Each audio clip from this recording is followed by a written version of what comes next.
A longa crise da economia e da sociedade europeias durante o século XIV e XV marcam as dificuldades e os limites do modo de produção feudal no último período da Idade Média. Qual foi o resultado político final das confusões continentais dessa época?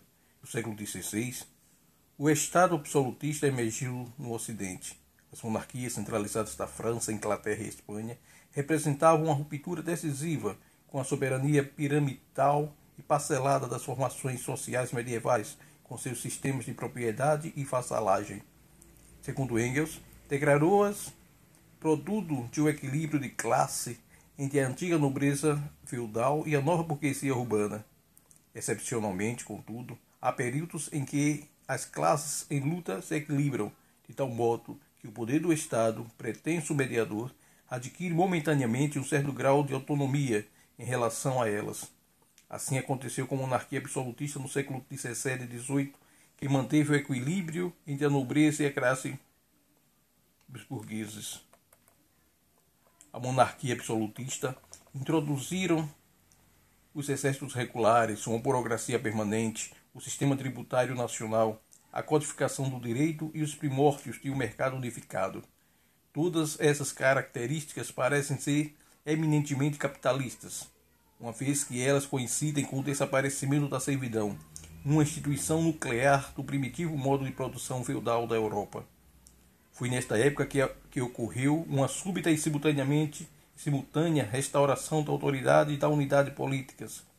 A centralização econômica, o protecionismo e a expansão ultramarina engrandeceram o Estado feudal tardio, ao mesmo tempo que beneficiaram a burguesia emergente.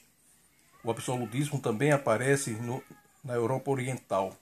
As características e a temporalidade constantes das duas variantes do absolutismo na Europa Ocidental e Oriental são evidentes na Europa Oriental. O poder social da nobreza não foi limitado por uma ascendente burguesia urbana, como aconteceu na Europa Ocidental. O absolutismo oriental era caracteristicamente a dominação senhorial sem entraves, edificando sobre a servidão. Como estabelecimento dos regimes absolutistas na Europa Oriental, completava-se, por sua vez, o sistema internacional de estados que definia e demarcava o continente no seu conjunto. O nascimento de uma ordem política multilateral, funcionando como um campo único de competição e conflito entre estados rivais, foi, portanto, a um só tempo, a causa e o efeito da generalização do absolutismo na Europa. A construção desse sistema internacional a partir de Westphalia não tornou evidentemente homogêneas as duas partes do continente. Ao contrário, representando desde o início linhagens históricas distintas. Os estados absolutistas da Europa Ocidental e Oriental seguiram diferentes trajetórias até as respectivas conclusões.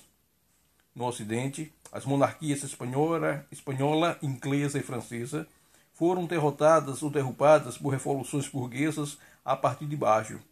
Os principados italianos e alemães foram eliminados por revoluções burguesas de cúpula, tardiamente.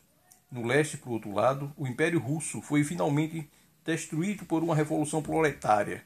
As consequências da divisão do continente simbolizadas por essas sucessivas e opostas sublevações ainda hoje nos acompanham.